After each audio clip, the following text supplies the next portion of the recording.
hello ए नमस्ते आइपुग्नु भयो सरी है त तपाईँलाई पर्खाएँ है ठिकै हुनुहुन्छ ए छ्या किन अन्त सरी चाहिँ किन म ठिकै छु त तपाईँ कस्तो हुनुहुन्छ हजुर ठिकै छु त म तपाईँ त मेरो आमाले सोचेको जस्तै हुनुहुँदो रहेछ नि ए हो र तर एउटा कुरा गर्नु थियो तपाईँसँग ए के चाहिँ होला है आमाले त मलाई भजनहरू गाउने संस्कारी गाउनु भन्दै थियो भजनहरू गाउनुहुन्छ भजन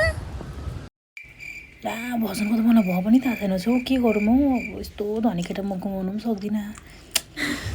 आउँछ नि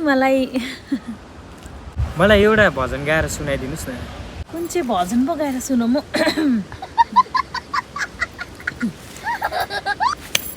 रघुपति रागमा राजा राम पतित पावन सीताराम आज के रागाको ओ रागाको एउटै भएको धनी केटा पनि घुमायो कस्तो सज ढल्केर आएको थिएँ मलाई यस्तोहरू गर्नु आउँछ र पनि